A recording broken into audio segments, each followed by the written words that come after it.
नमस्कार बंधुरा welcome back to सोम्स classroom.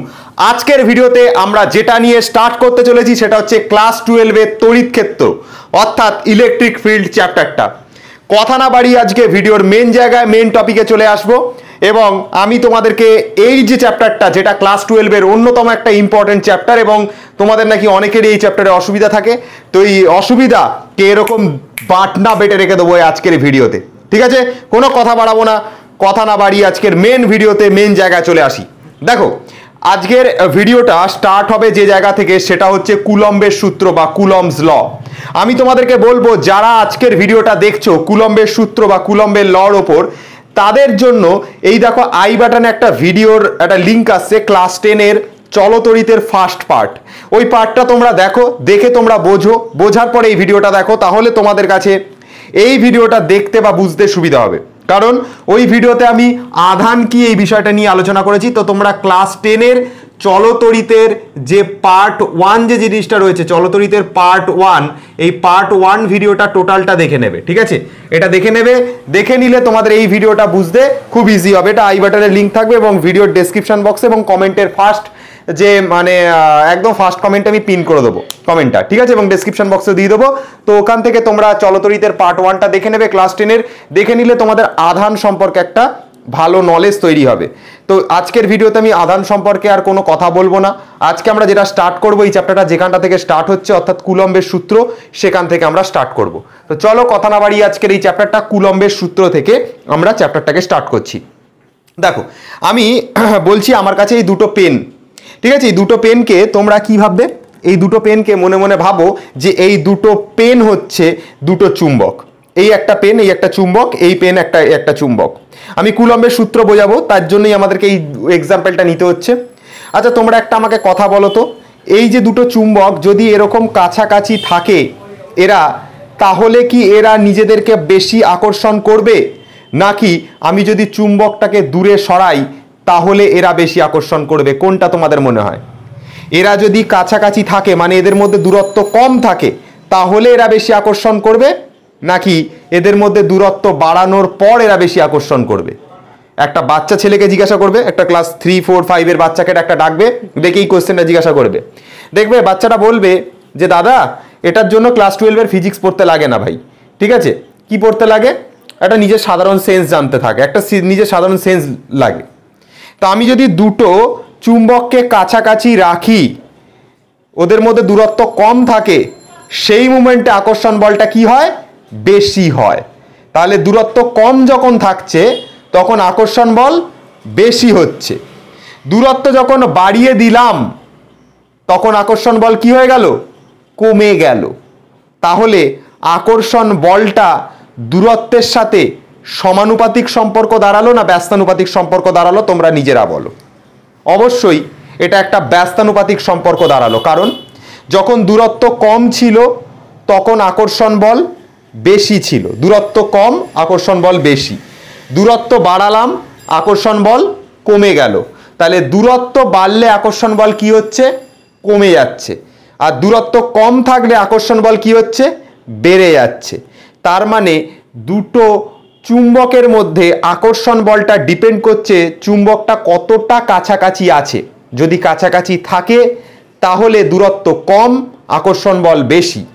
দূরে চলে গেলে দূরত্ব বেশি, আকর্ষণ বল কম। তাহলে এই যে কনসেপ্টটা আমি তোমাদেরকে বললাম, এই কনসেপ্টটা কেবলমাত্র চুম্বকের ক্ষেত্রে নয়, আধানের ক্ষেত্রেও প্রযোজ্য। আধান জিনিসটা কি বোঝার জন্য এই যে বলে দিয়েছি, চলতড়িতের ক্লাস 10 এর পার্ট নাম্বার 1 তোমরা দেখে নেবে, দেখে নিলে ওর মধ্যে আধানকে আমি ডিটেলসে ব্যাখ্যা দিয়েছি। ক্লাস 12 এ এসে আধান কি এই জিনিসটা জানার তোমাদের বিষয় নয়, এটা তোমাদের জেনে আসা উচিত কোন ক্লাসে? ক্লাস 10 এ জেনে আসা উচিত। ওই জন্য এই ক্লাসের এটা ডিসকাশনের টপিক নয়, আমি ডিসকাস করবো না এই টপিক এই ক্লাসে। তোমরা এই পার্টটা দেখে নেবে, দেখে নেওয়ার পর এই ভিডিওটা দেখবে, তোমরা ভালোভাবে বুঝতে পারবে। তাহলে আধানকে, যদি দুটো আধানকে আমরা কাছাকাছি রাখি তাহলে ওদের মধ্যে যে আকর্ষণ বল কাজ করবে কিংবা বিকর্ষণ বল কাজ করবে। বিকর্ষণ কেন বললাম? চুম্বকের ক্ষেত্রে তো বলেননি, আধানের ক্ষেত্রে কেন বলছেন? আরে ভাই দুটো আধান, ধরো প্লাস চার্জের আধান রয়েছে, দুটো ধরো প্লাস চার্জের আধান রয়েছে, তাহলে এরা পরস্পরকে কি করবে? বিকর্ষণ করবে না? বিকর্ষণ করবে তো। আচ্ছা দুটো যদি মাইনাস চার্জের আধান থাকে তাহলে এরা পরস্পরকে কি করবে? বিকর্ষণ করবে তো। তাহলে দুটো প্লাস চার্জের আধান পরস্পরকে বিকর্ষণ করে, দুটো মাইনাস চার্জের আধান পরস্পরকে বিকর্ষণ করে। ওই জন্য বললাম দুটো আধান যদি সমান চার্জের হয়, সমান চার্জের মানে কি দুটোই প্লাস চার্জের অথবা দুটোই মাইনাস চার্জের হয়, তাহলে তাদের মধ্যে কি বল দেখা দেয়? বিকর্ষণ বল দেখা দেয়। আর যদি একটা চার্জ হয়ে যায় প্লাস চার্জের আর একটা চার্জ হয়ে যায় মাইনাস চার্জের, তাহলে এরা পরস্পরকে কি করবে? অ্যাট্রাক্ট করবে, মানে কি করবে? আকর্ষণ করবে। কথাটা কি বললাম বোঝা গেল? তাহলে আধানের ক্ষেত্রে বিকর্ষণ বলও কাজ করছে, আবার আকর্ষণ বলও কাজ করছে। আশা করি তোমাদের মাথায় জিনিসটা আমি ঢোকাতে পারলাম। এটা তোমরা জানো, এটা ছোটবেলার জিনিস যে দুটো প্লাস চার্জের জিনিস পরস্পরকে বিকর্ষণ করে, দুটো মাইনাস চার্জও পরস্পরকে বিকর্ষণ করে, কিন্তু একটা প্লাস চার্জ একটা মাইনাস চার্জকে কি করে? আকর্ষণ করে। একটা ছেলে একটা মেয়েকে কি করবে? কি সব বলছেন স্যার, ফিজিক্স পড়াতে সেগুলো কি হচ্ছে ক্লাসের মধ্যে? আরে ভাই যাই হোক, ব্যাপারটা আসি, ক্লাসে আসি। ঠিক আছে, তাহলে কি হচ্ছে? একটা বিপরীত যদি তোমার হচ্ছে একটা ছেলে একটা মেয়ে হয়, মানে দুটো যদি ভিন্ন চার্জ হয়, একটা প্লাস চার্জ একটা মাইনাস চার্জ, এরা পরস্পরকে কি করবে ভাই? আকর্ষণ করবে। তাহলে দুটো আধানের মধ্যে ক্রিয়াশীল আকর্ষণ বা বিকর্ষণ বলের মান আধান দুটোর মানের গুণফলের সাথে কি হবে? সমানুপাতিক হবে। আর ওদের মধ্যবর্তী দূরত্বের সাথে কি হবে?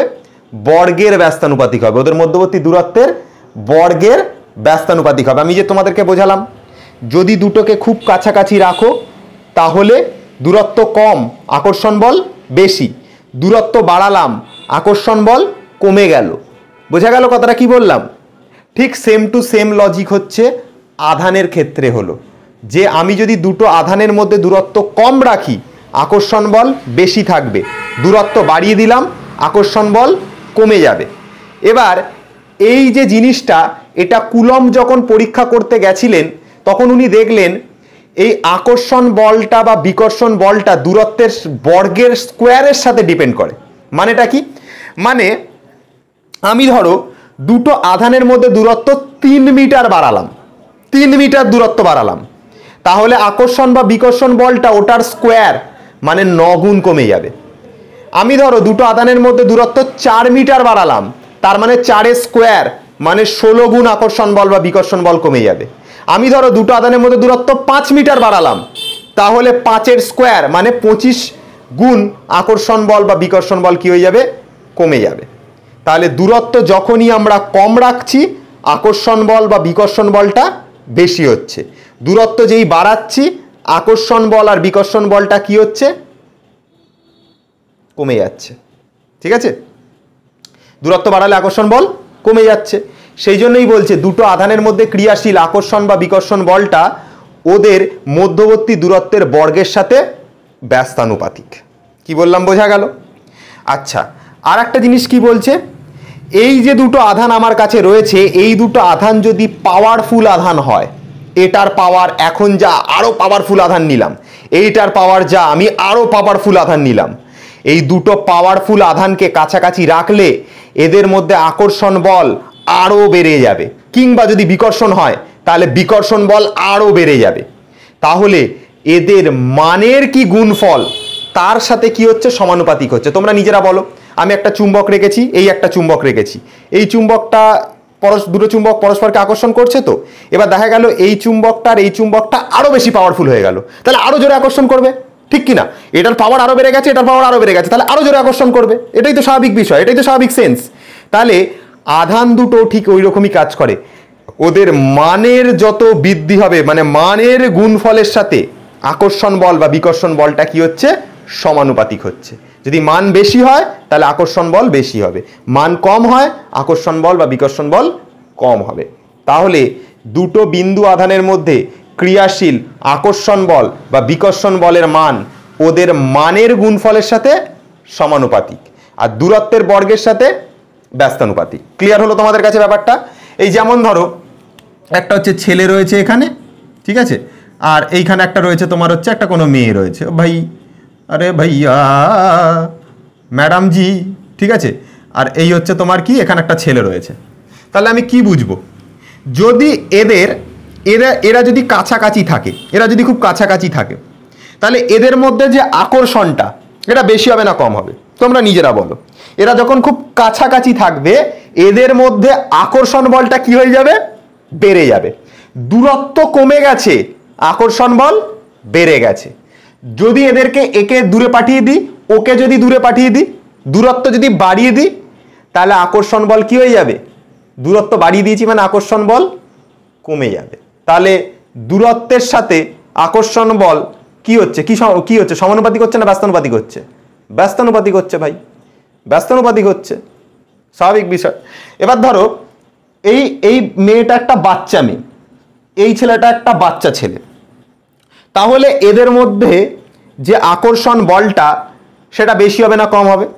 কম হবে। দুটো বাচ্চাকে তুমি একটা বাচ্চা মেয়ে একটা বাচ্চা ছেলেকে পাশাপাশি রেখে দিয়েছো, খুব একটা বেশি ওদের মধ্যে কাজ করবে না ব্যাপারটা, তাই না? কিন্তু এরা যদি ভাই অ্যাডাল্ট এজের হয়, এরা দুজন যদি অ্যাডাল্ট এজের হয়, বয়স যদি এদের বেশি হয়, তাহলে ওদের মধ্যে যে আকর্ষণ বলটা সেটা কি হবে? বয়স বেড়ে গেছে মানে আধানকে দিয়ে ভাবো, এর আধানের মান বেড়ে গেছে, ওই আধানেরও মান বেড়ে গেছে, তাহলে ওদের মধ্যে যে আকর্ষণ বলটা সেটা কি হবে? বেশি হবে। তাহলে কি বললাম? আধানের মান বেড়ে গেলে, আধানের মান যদি বেড়ে যায় তাহলে আকর্ষণ বল বেড়ে যাবে, বা বিকর্ষণ বল হলে সেটাও বেড়ে যাবে। ঠিক আছে, কি বললাম বোঝা গেল? আর যদি ওদের দূরত্ব, তাহলে মানের সাথে আকর্ষণ বল বা বিকর্ষণ বলটা সমানুপাতিক হচ্ছে, আর দূরত্বের বর্গের সাথে কি হচ্ছে? জিনিসটা ব্যস্তানুপাতিক হচ্ছে। This is the logic of physics. ঠিক আছে, এইভাবে বুঝতে হয় ফিজিক্স। এবার এই ভিডিওটা দেখে অনেকে গালাগাল করবে, স্যার এগুলো কি বোঝাচ্ছেন? আরে ভাই তোমাদের সিম্পলিসিটির জন্য বোঝালাম। ঠিক আছে, কি বললাম? সোমনাথ স্যারের ক্লাস মানে এইখানে এইসবই হয় ভাই। ঠিক আছে, আমি ক্লাসে ভাই এইসবই করি। ঠিক আছে, এইভাবেই বোঝাই। ঠিক আছে, চলো দেখো, ধরো এখানে একটা বিন্দু আধান রয়েছে, এটা হচ্ছে Q1, এখানে একটা বিন্দু আধান রয়েছে, এটা হচ্ছে Q2। এই দুটো আধানের মধ্যে যে দূরত্ব সেটা হচ্ছে R। তাহলে এই দুটো আধানের যত বেশি মান হবে, মানের গুণফলের সাথে আকর্ষণ বল বা বিকর্ষণ বলটা কি হবে? সমানুপাতিক হবে। তো ধরলাম আকর্ষণ বল বা বিকর্ষণ বলটা হচ্ছে F, যেটা সমানুপাতিক হবে কার সাথে?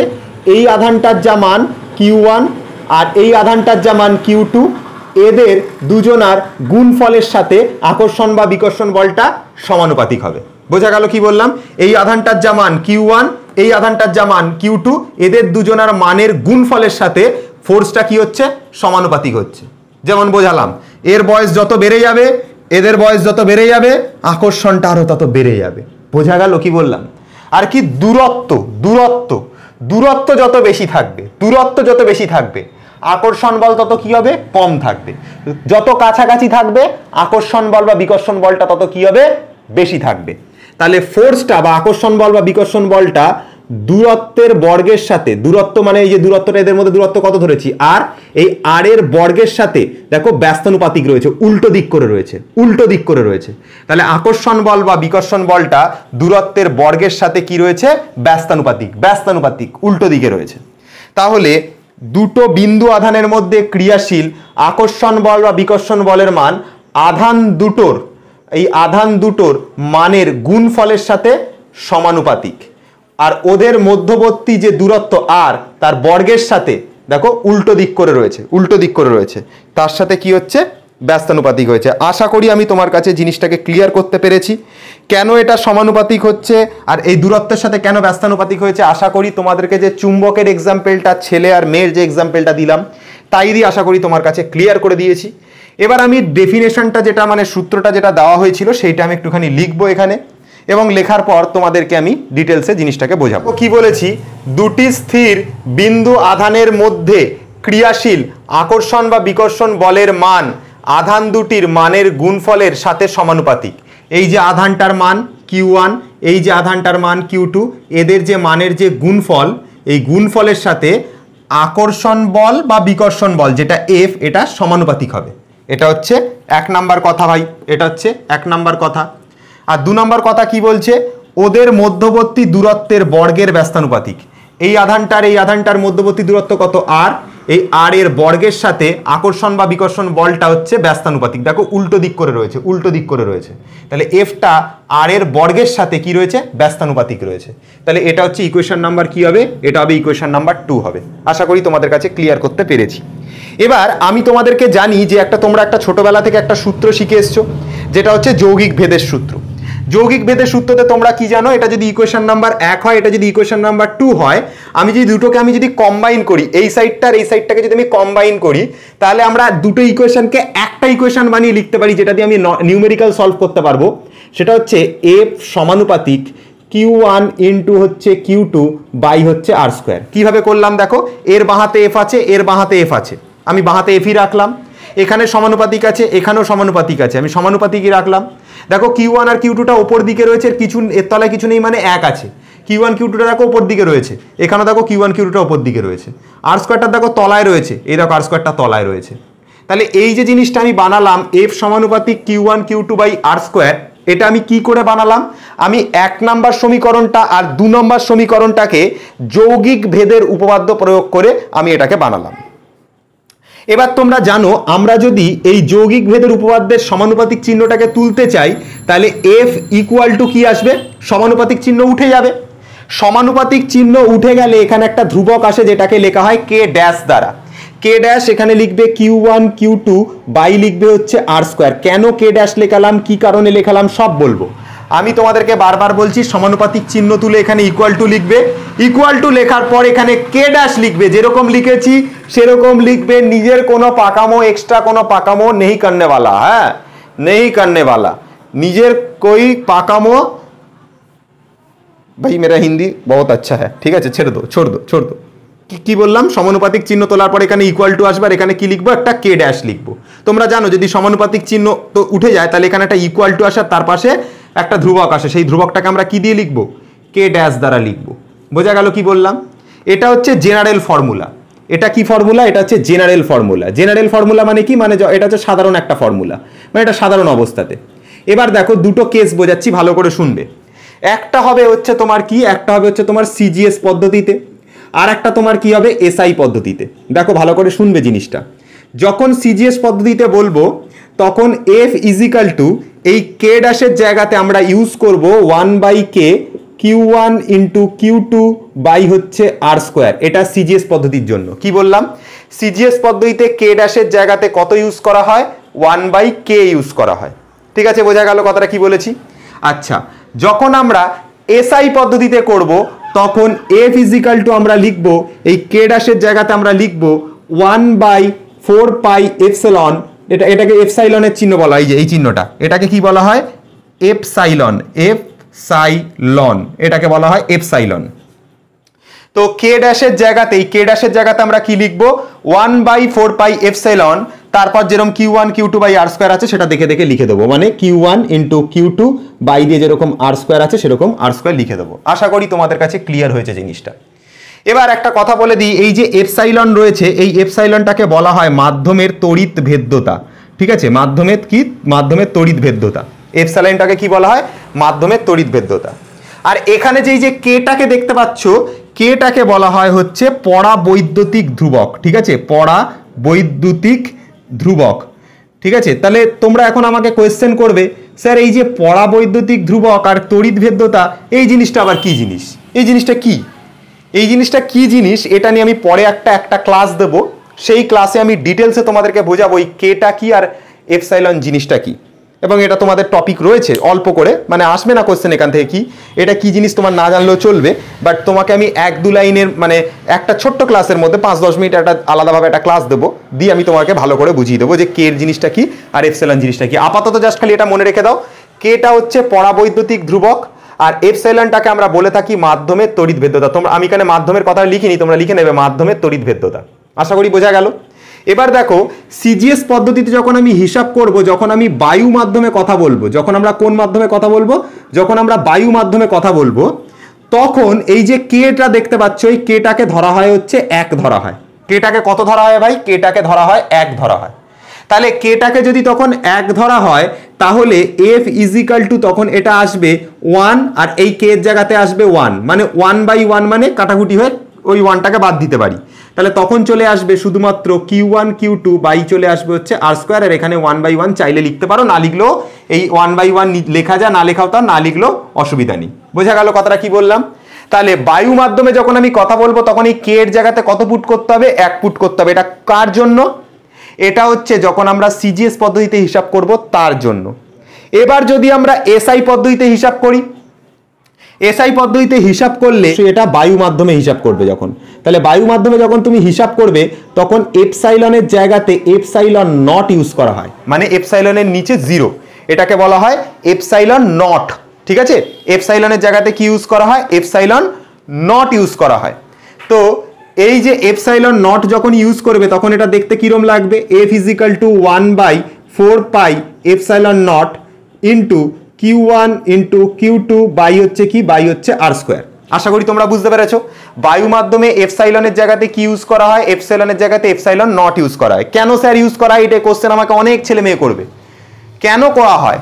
আরে ভাই কেন করা হয়, এটা মাধ্যমের তড়িৎ ভেদ্যতার উপর ডিপেন্ড করে। এই যে এপসাইলন জিনিসটা, এটা কি? এটা হচ্ছে মাধ্যমের তড়িৎ ভেদ্যতা। তো দেখা গেছে এপসাইলনের জায়গাতে এপসাইলন নট বসালে আমরা একটা মান পাই, যে মানটা হচ্ছে 8.854 ইন্টু 10⁻⁻12। এই যে মানটা পাই, এই মানটা বসিয়ে যদি আমরা কোনো কিছুকে সলভ করি তো তখন আমরা প্রপার অ্যান্সারটা পাই। ওই কারণের জন্য এখানে এপসাইলনের জায়গাতে এপসাইলন নটটাকে ইউজ করা হয়। বোঝা গেল কথাটা কি বললাম? এই যে এপসাইলন নট, যেটা এপসাইলন নটটা হচ্ছে 8.854 into 10⁻⁻12 coulomb square newton to the power -1 metre to the power -2। এটা হচ্ছে এপসাইলন নটের মান, এটা মুখস্থ রাখবে। এবার তুমি একটা কাজ করো, তোমার কাছে ক্যালকুলেটর আছে, তুমি একটা কাজ করো, ঠিকঠাকভাবে ক্যালকুলেটর মারবে ব্র্যাকেট ফ্যাকেট দিয়ে। যদি কেউ ক্যালকুলেটারে ঠিকঠাকভাবে মারতে না জানো তাহলে আমার কিছু বলার নেই।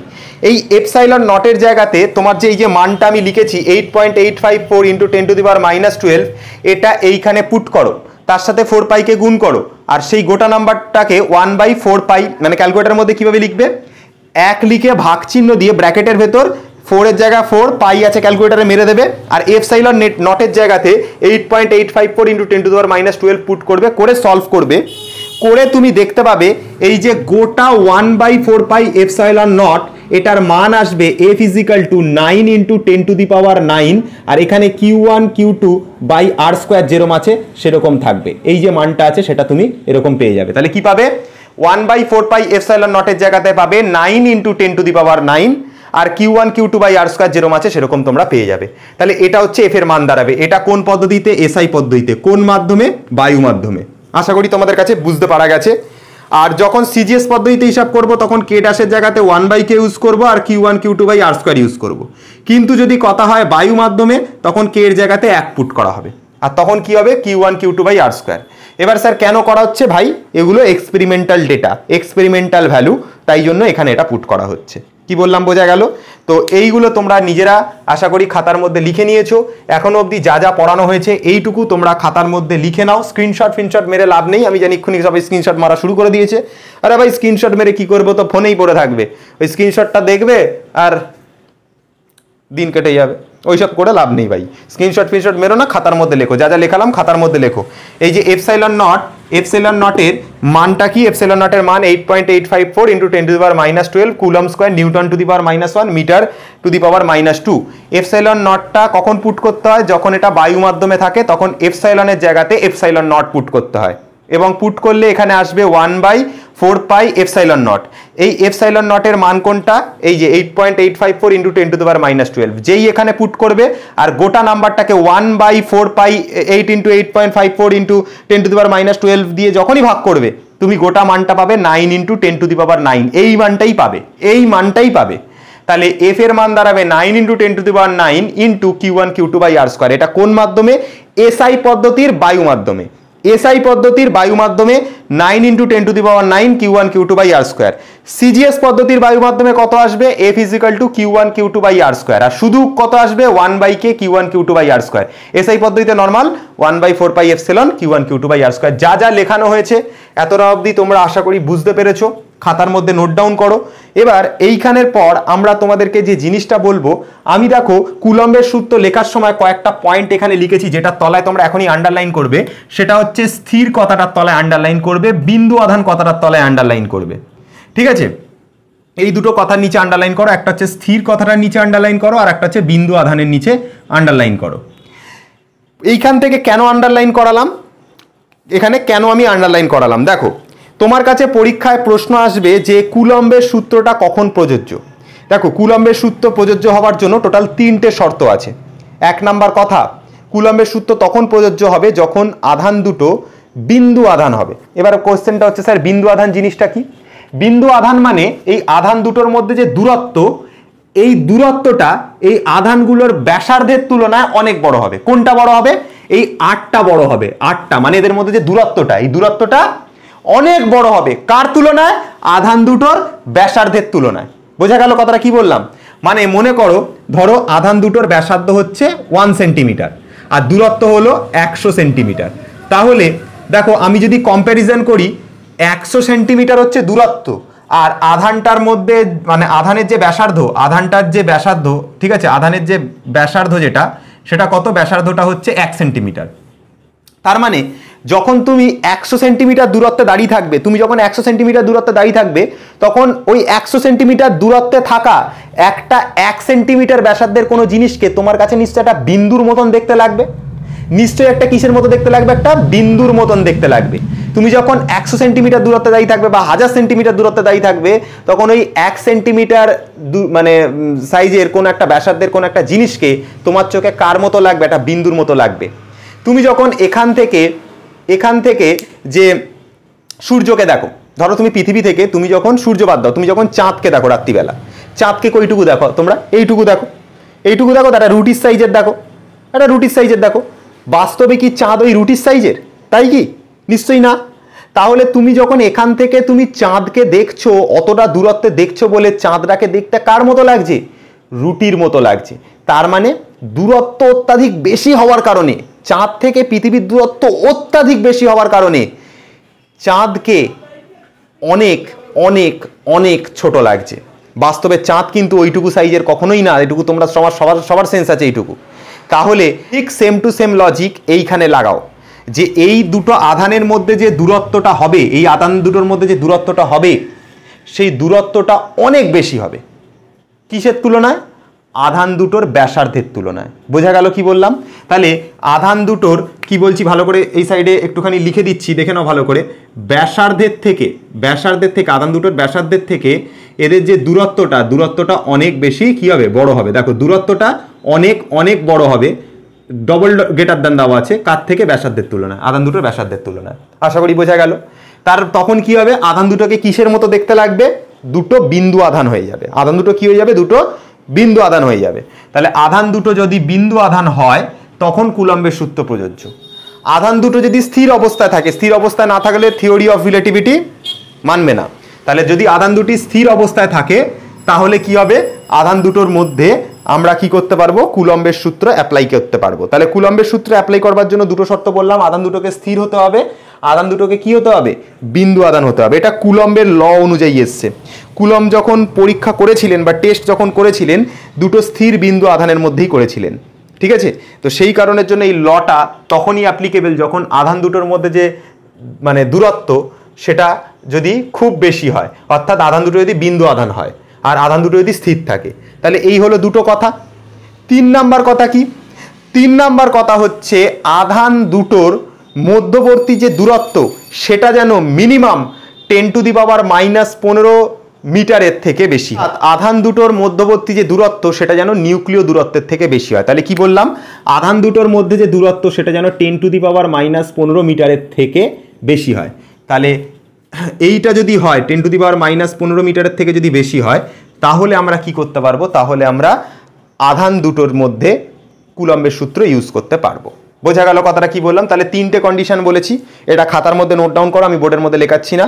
কুলম্বের সূত্র তখনই প্রযোজ্য হবে যদি আধান দুটি স্থির থাকে, আধান দুটি বিন্দু আধান হয়, আর আধান দুটির মধ্যে যে ডিস্টেন্স সেটা যেন 10⁻⁻15 মিটারের থেকে বেশি হয়। যদি 10⁻⁻15 মিটারের থেকে বেশি না হয় তাহলে কুলম্বের সূত্র প্রযোজ্য হবে না, সেখানে নিউক্লিয় যে সূত্র বা নিউক্লিয় বল প্রযোজ্য হবে। মানে তখন আর কুলম্বের যে কুলম্বীয় আকর্ষণ বল বা বিকর্ষণ বল সেটা প্রযোজ্য হবে না। বোঝা গেল কথাটা কি বললাম? তাহলে এই হচ্ছে তোমাদের কাছে 3টে কথা, যে 3টে কথা তোমাদেরকে পরীক্ষাতে প্রশ্ন আসলেও আসতে পারে। যে 3টে পয়েন্ট কি আসতে পারে? 3টে পয়েন্ট তোমার কাছে আসতে পারে যে কুলম্বের সূত্র কখন প্রযোজ্য। কুলম্বের সূত্র তখন প্রযোজ্য যখন আধান দুটি স্থির আধান হবে।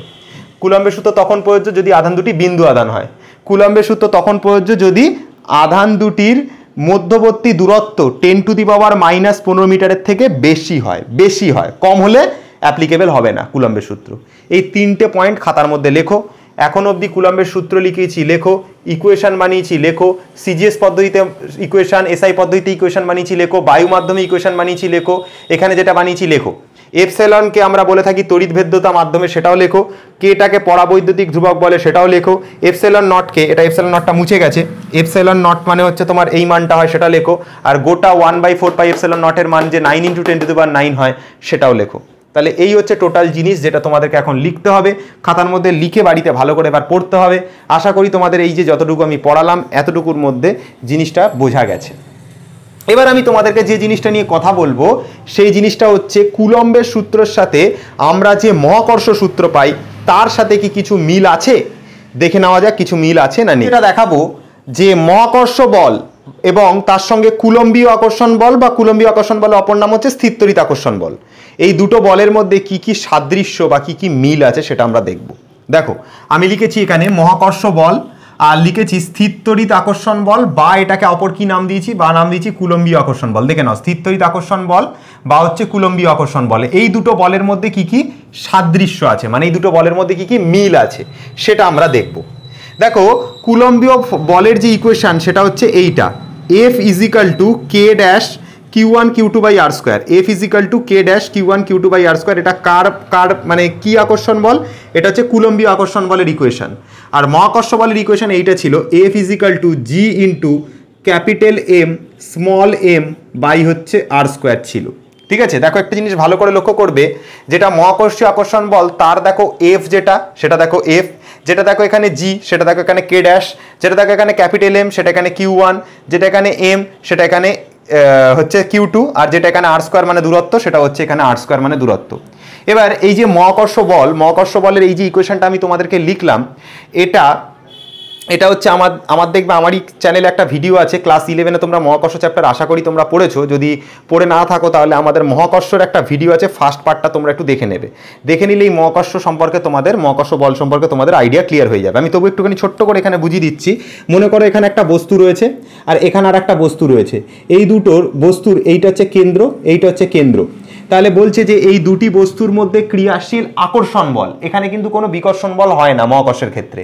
তাহলে এই দুটো বস্তুর মধ্যে ক্রিয়াশীল আকর্ষণ বল এদের কেন্দ্রদ্বয়ের সংযোজক সরলরেখা বরাবর ক্রিয়া করে, এবং এই আকর্ষণ বলের মানটা এই বস্তু দুটোর ভরের গুণফলের সাথে সমানুপাতিক। বোঝা গেল কি বললাম?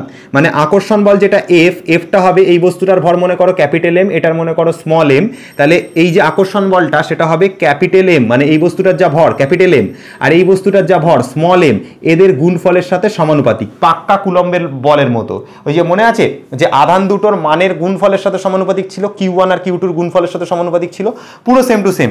এফটা মানে আকর্ষণ বলটা হবে এই বস্তুটার যা ভর আর এই বস্তুটার যা ভর, এদের দুজনের ভরের গুণফলের সাথে আকর্ষণ বলটা সমানুপাতিক। এটা হচ্ছে 1 নম্বর কথা।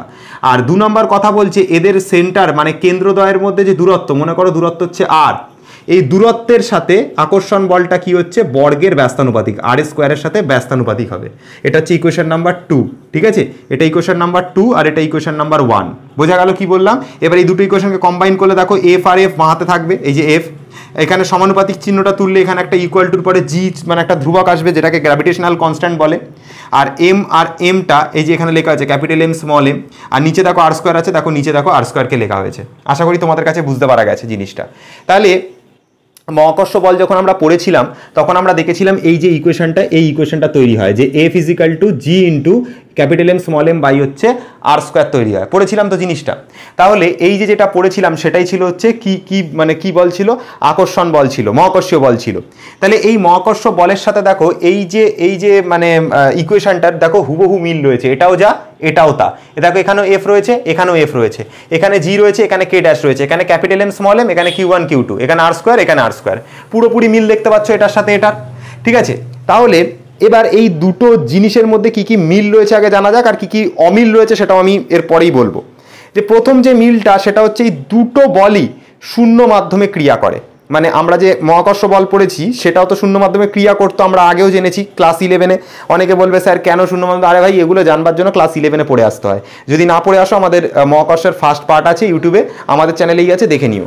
এটা তাহলে মহাকর্ষ বলও শূন্য মাধ্যমে ক্রিয়া করে, আর কুলম্বের যে আকর্ষণ বল সেটাও হচ্ছে কি করে, শূন্য মাধ্যমে কাজ করে। তাহলে ফার্স্ট পয়েন্ট আশা করি তোমাদের কাছে বোঝা গেছে। তাহলে ফার্স্ট পয়েন্ট যেটা লিখেছি যে দুটি বলই বস্তু দুটির, আচ্ছা সরি দুটি বলই হচ্ছে শূন্য মাধ্যমে কাজ করে, এটা তোমাদের কাছে বোঝা গেছে, এইটা বোঝা গেছে। এবার আমি এটা বলছি, দুটি বলই বস্তু দুটির মধ্যবর্তী দূরত্বের বর্গের ব্যস্তানুপাতিক। দেখো এইখানে যে এফটা দেখতে পাচ্ছ এটাই আর এর স্কোয়ারের সাথে বর্গের সাথে দেখো ব্যস্তানুপাতিক রয়েছে। দেখো এফ এখানে, আর স্কোয়ারটা দেখো নিচের দিকে রয়েছে ব্যস্তানুপাতিক। এখানেও দেখো এফটা এখানে রয়েছে, আর স্কোয়ারটা দেখো নিচের দিকে রয়েছে। তাহলে আকর্ষণ বলটা কি হচ্ছে, এদের মধ্যবর্তী যে দূরত্ব মানে আর এর বর্গের সাথে দেখো উল্টো দিক করে রয়েছে, মানে বর্গের সাথে ব্যস্তানুপাতিক রয়েছে। দুটো বলই কি হচ্ছে এদের মধ্যবর্তী দূরত্বের বর্গের সাথে কি রয়েছে, ব্যস্তানুপাতিক রয়েছে। তাহলে এই যে ফার্স্ট পয়েন্টটাও ক্লিয়ার, এই যে সেকেন্ড পয়েন্টটাও ক্লিয়ার। আশা করি তোমাদের কাছে ক্লিয়ার হলো। আমি দেখো যখন বলেছিলাম মহাকর্ষ সূত্রটা, তখন আমি বলেছিলাম এই যে আকর্ষণ বলটা এদের মধ্যে কাজ করছে না, এম ভরের বস্তুটা স্মল এম ভরের বস্তুটা, এই আকর্ষণ বলটা কিন্তু কখনো এরকম এঁকে বেঁকে এরকমভাবে কাজ করবে না। কিভাবে কাজ করবে, এদের কেন্দ্র, এই কেন্দ্রটা আর এই কেন্দ্রটার মধ্যে যে সংযোগকারী যে সরলরেখা রয়েছে, এই সংযোগকারী সরলরেখা বরাবর কাজ করবে সব সময়, এইভাবেই কাজ করে। ঠিক আছে, আর একটা ধরো কুলম্বের ধরো আকর্ষণ বল রয়েছে, এখানে একটা কিউ আধান রয়েছে আর এখানে একটা কিউ আধান রয়েছে, এটা Q1 আধান, এটা হচ্ছে Q2 আধান। এদের মধ্যে যে আকর্ষণ বলটা কাজ করবে এটা কখনো এরকম এঁকে বেঁকে এরম ভাবে কাজ করবে না, কখনো এরম ভাবে আকর্ষণ বল কাজ করে না। তাহলে আধান দুটোর মধ্যে আকর্ষণ বল কিভাবে কাজ করবে, এখানে যদি একটা আধান থাকে Q1, এখানে যদি একটা আধান থাকে হচ্ছে এখানে যদি আধান থাকে Q2, তাহলে এদের কেন্দ্র, এর কেন্দ্রটা আর এর কেন্দ্রটা এদের সংযোগকারী সরলরেখা বরাবর কাজ করবে। এরকম সংযোগকারী যে সরলরেখা, এই সংযোগকারী সরলরেখা বরাবর কাজ করবে। আমি আঁকতে গিয়ে হয়তো আঁকাবাঁকা হয়েছে, কিন্তু তুমি জিনিসটা বোঝো, এই আধানটার যে সংযোগকারী কেন্দ্র আর এই আধানটার যে কেন্দ্র, এদের সংযোগকারী সরলরেখা বরাবর কাজ করবে। আধান দুটোর কেন্দ্রের সংযোগকারী সরলরেখা বরাবর কাজ করবে। বারবার বলছি জিনিসটা, এই আধানটার কেন্দ্রের সংযোগকারী সরলরেখা বরাবর কাজ করবে। এইটাই এখানে লেখা হয়েছে, দুটি বলই বস্তুদ্বয়ের কেন্দ্রের সংযোগকারী সরলরেখা বরাবর কাজ করে। আর লাস্ট পয়েন্ট, দুটো বলই হচ্ছে সংরক্ষী বল, মানে দুটো বলই হচ্ছে কনজারভেটিভ ফোর্স। ঠিক আছে, তাহলে বোঝা গেল জিনিসটা। তাহলে এই হচ্ছে তোমার দুটো মানে মহাকর্ষ বল আর স্থিরতড়িৎ আকর্ষণ বল বা কুলম্বীয় আকর্ষণ বলের মধ্যে সাদৃশ্য, বা এই দুটো আকর্ষণ বলের মধ্যে হচ্ছে মিল। আশা করি তোমাদের কাছে জিনিসটা ক্লিয়ার করতে পারলাম, দুটো বলের মধ্যে মিলটাকে আমরা ক্লিয়ার করতে পারলাম। এবার আমি দেখব এই যে কুলম্বীয় আকর্ষণ বল রয়েছে আর এই যে মহাকর্ষ বল রয়েছে, এই দুটোর মধ্যে অমিল কোথায় রয়েছে। অমিল যদি বলি, তোমরা খাতার মধ্যে লিখতে পারো, আমি বোর্ডে আর লিখছি না, তোমরা একটুখানি খাতার মধ্যে লেখো। জানবে যে এই যে মহাকর্ষ বলটা হবে, এই মহাকর্ষ বল অলওয়েজ হবে আকর্ষণধর্মী। কি বললাম, এই মহাকর্ষ বলটা এটা হচ্ছে সবসময় কি হবে, আকর্ষণধর্মী হবে। ঠিক আছে, আর এই যে কুলম্বীয় আকর্ষণ বলটা, এই কুলম্বীয় আকর্ষণ বলটা দুটোই হতে পারে, এটা আকর্ষণধর্মীও হতে পারে আবার এটা বিকর্ষণধর্মীও হতে পারে। ঠিক, দুটোই হতে পারে। মনে করো আমি তোমাদেরকে বলেছিলাম যে দুটো যদি প্লাস চার্জ থাকে, তাহলে পরস্পরকে কি করবে, বিকর্ষণ করবে না আকর্ষণ করবে, বিকর্ষণ করবে। দুটো যদি মাইনাস চার্জ থাকে, পরস্পরকে কি করবে, বিকর্ষণ করবে না আকর্ষণ করবে, বিকর্ষণ করবে। তাহলে বিকর্ষণধর্মী হলো। আবার একটা মনে করো প্লাস চার্জ, একটা মনে করো মাইনাস চার্জ, তাহলে পরস্পরকে কি করবে, আকর্ষণ করবে। তাহলে এই যে কুলম্বীয় বল, এটা আকর্ষণধর্মীও হতে পারে আবার বিকর্ষণধর্মীও হতে পারে। কিন্তু মহাকর্ষ বল কি করে, দুটো বস্তুর মধ্যে সবসময় আকর্ষণধর্মী হয়, কখনো এরা বিকর্ষণধর্মী হয় না। বোঝা গেল কি বললাম। তাহলে এইটা হচ্ছে মেন পার্থক্য, যে কুলম্বীয় আকর্ষণ বল এটা হচ্ছে আকর্ষণধর্মী বা বিকর্ষণধর্মী হতে পারে, মহাকর্ষ বলটা কেবলমাত্র আকর্ষণধর্মী হবে। এটা কিন্তু অমিল, আমি কিন্তু বোর্ডে লিখছি না, সবাই কিন্তু খাতাটা খুলে লিখে নাও, আচ্ছা, এবার যদি বলে কোন বলটা বেশি পাওয়ারফুল, অবশ্যই হচ্ছে কুলম্বীয় আকর্ষণ বলটা বেশি পাওয়ারফুল। মহাকর্ষ বলটা যদি পাওয়ারফুল হতো না, তাহলে কি হতো বলো তো, এই যে তুমি আর এইটা মনে করো তুমি, এটা মনে করো তোমার বন্ধু, দুজনে সবসময় এরকম চিপকে যেতে। এই দুজনে কি হতো, সবসময় চিপকে যেতে। কি বললাম বুঝতে পারলে, দুটো বন্ধু পাশাপাশি থাকলে এদের মধ্যে আকর্ষণ বল যখন ক্রিয়া করতো, এরা দুজন পরস্পরের সাথে চিপকে যেত। ঠিক আছে, এই যে এইটা ধরো হচ্ছে এম ভরের বস্তু, এটা ধরো এম ভরের বস্তু, এদের মধ্যে আকর্ষণ বল একটা কাজ করছে ঠিকই, কিন্তু আকর্ষণ বলটাকে অনুভব করা যায় না। কেন অনুভব করা যায় না, এই যে জি এর মানটা, ক্যাপিটাল জি এর মানটা এটা অত্যাধিক কম, এই যে ধ্রুবকটার মানটা এটা এত কম যে এই গোটা নাম্বারটার সাথে গুণ করার পর এই যে জি এর মানটাকে এই গোটা নাম্বারটার সাথে গুণ করার পর এফ এর মানটা অত্যাধিক কমে যায়, অত্যাধিক ডাউন হয়ে যায় জিনিসটা। জি এর ব্যাপারটা বোঝো, যদি জি কমে এফও তো কমবে, কারণ এফ আর জি তো সমানুপাতিক তো, তাহলে জিটা যখন অত্যাধিক কমে যায় এফটা অটোমেটিক্যালি কমে যায়। যেহেতু জি এর মানটা অত্যাধিক কম, জি এর মানটা এই যে মহাকর্ষ ধ্রুবকের মানটা অত্যাধিক কম, তাই জন্য জি এর মানটা যখন আমি capital M small M R আর স্কোয়ারের সাথে যখন গুণ করব তখন এই গোটা রাশিটার মানটা কি হয়ে যাবে, কমে যাবে। তাহলে গোটা রাশিটার মানটা কমে যাওয়া মানে হলো আকর্ষণ বলটা কি হয়ে গেল, কমে গেল। তাহলে যেটা মহাকর্ষ বল সেটা কি, সেটা হচ্ছে আকর্ষণধর্মী বল বটে, বাট এই আকর্ষণ বলটা অত্যাধিক হচ্ছে কম। কিন্তু এই যে যেটা কুলম্বীয় আকর্ষণ বল, যেটা এই যে কুলম্বীয় আকর্ষণ বল, যেটা এই আকর্ষণ বলটা কি, আকর্ষণ বলটা হচ্ছে বেশি। তাহলে আকর্ষণধর্মী বা বিকর্ষণধর্মী যে বলটা এটার ক্ষেত্রে বেশি হবে, আর মহাকর্ষের ক্ষেত্রে আকর্ষণ বলটা যেটা সেটা কি হবে, কম হবে। এটা হচ্ছে সেকেন্ড পার্থক্য দাঁড়ালো। বুঝতে পারা গেল দুটো পার্থক্য, আশা করি তোমাদের কাছে ক্লিয়ার হয়েছে। আর এই যে তোমাদের যে মানে কুলম্বের আকর্ষণ বল, এটা মাধ্যমের ওপর ডিপেন্ড করে, তুমি কোন মাধ্যমে রেখেছো তার উপর এটা ডিপেন্ড করবে। কিন্তু মহাকর্ষ বল কোন মাধ্যমে আছে তার উপর ডিপেন্ড করে না। দেখো যখন আমরা জেনারেল কেস পড়েছিলাম, তোমরা মনে করে দেখো, যখন আমরা জেনারেল কেস পড়েছিলাম তখন এফ এর মানটা কি বলেছিলাম, সিজিএস পদ্ধতিতে এফ এর মানটা যেটা বলেছিলাম সেটা বলেছিলাম 1/k Q1 Q2 বাই হচ্ছে আর স্কোয়ার বলেছিলাম, মনে আছে এটা বলেছিলাম? এটা যখন জেনারেল কেস পড়েছিলাম সে সময় বলেছিলাম সিজিএস পদ্ধতিতে। কিন্তু যখন আমি বায়ু মাধ্যমে বলেছিলাম তখন কি বলেছিলাম, কে এর জায়গাতে কত পুট করতে বলেছিলাম, 1 পুট করতে বলেছিলাম সিজিএস মাধ্যমের জন্য। আবার যদি বায়ু মাধ্যম বাদ দিয়ে অন্য মাধ্যমে যাই তখন এই কে এর জায়গাতে আবার অন্য ডেটা পুট করতে হবে। আবার যদি অন্য জল মাধ্যম বা কাঁচ মাধ্যম বা অন্য কোনো মাধ্যমে যাই, কে এর জায়গাতে ফের অন্য ডেটা পুট করতে হবে। তাহলে এফ এর মান মাধ্যম বিশেষে কি হবে, বারবার চেঞ্জ হবে। এফ এর মান মাধ্যম বিশেষে কি হবে, বারবার চেঞ্জ হবে। কিন্তু এই যে যেটা মহাকর্ষ বল, এটা মাধ্যমের উপর ডিপেন্ডই করে না, এটা মাধ্যমের উপর ডিপেন্ডই করে না। এই জন্যই তো ঝামেলা কুলম্বী আকর্ষণ বলেতে, এই কারণেই একটা সমস্যা যে এফ এর যখন তুমি মান বার করবে না, এফ এর যখন তুমি মান বার করবে এই কে এর জায়গাতে বায়ু মাধ্যমের জন্য 1 বসাতে হবে, আবার অন্য কোনো মাধ্যমে গেলে সেই মাধ্যমের মানটা এনে কে এর জায়গাতে বসাতে হবে। বুঝতে পারা গেল? অন্য মাধ্যমের একটা নির্দিষ্ট একটা পরাবৈদ্যুতিক ধ্রুবক থাকবে, সেইটা কে এর জায়গাতে এনে বসাতে হবে যখন অন্য মাধ্যমে কথা বলবে। ভালো করে বোঝো, অন্য মাধ্যমে যখন কথা বলবো তখন কে এর জায়গাতে অন্য ডেটা পুট করব, যখন বায়ু মাধ্যমের কথা বলবো কে এর জায়গাতে অন্য ডেটা পুট করব। আশা করি তোমাদের কাছে আমি ক্লিয়ার করতে পারলাম জিনিসটা, ঠিক আছে? তাহলে এই যে কুলম্বীয় আকর্ষণ বলটা এটা মাধ্যমের উপর ডিপেন্ড করছে, আর মহাকর্ষ বলটা মাধ্যমের উপর ডিপেন্ড করছে না। কি বললাম, বুঝতে পারা গেল? তাহলে যদি বলে যে কুলম্বের সূত্রটা কি, মানে সর্বজনীন সূত্র, উত্তর হচ্ছে না। এই কোশ্চেনটা খাতার মধ্যে লেখো সবাই, যে কুলম্বের সূত্র সার্বজনীন সূত্র নয়, কারণ কুলম্বের সূত্র মাধ্যমের ওপর ডিপেন্ড করে। তুমি যে মাধ্যমে রয়েছো সেই মাধ্যমে একরকম মান, অন্য একটা মাধ্যমে গেলে সেই মাধ্যমে আর এক রকম মান, সেখানে ধ্রুবকের মান কি হবে, কন্টিনিউয়াস চেঞ্জ হবে, পরাবৈদ্যুতিক ধ্রুবকের মান।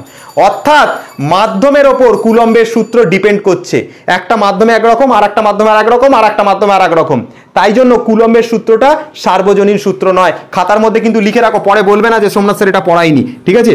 কুলম্বের যে সূত্র এটা সর্বজনীন নয়, কুলম্বের সূত্রটা সর্বজনীন নয়, কারণ এটা কিসের উপর ডিপেন্ড করে, এটা মাধ্যমের উপর ডিপেন্ড করে। খাতার মধ্যে নোট বানিয়ে লিখে নাও, এটা কুলম্বের সূত্র সর্বজনীন নয়, ঠিক আছে? যারা নোটটা লিখছো আমাদেরকে ভিডিওতে মানে নোটটা লেখার পর আমাদের যে ফেসবুক গ্রুপ আছে সেখানে তোমরা দয়া করে পোস্ট করে দিও, ঠিক আছে? তাহলে এই হচ্ছে তোমাদের টোটাল ব্যাখ্যা দিলাম, ঠিক আছে? আশা করি তোমাদের কাছে বুঝতে পারা গেল। তাহলে দেখো এইটুকুর মধ্যে থেকে কত রকমের কোয়েশ্চেন হতে পারে আমি একটুখানি বোর্ডের মধ্যে লিখে দিচ্ছি।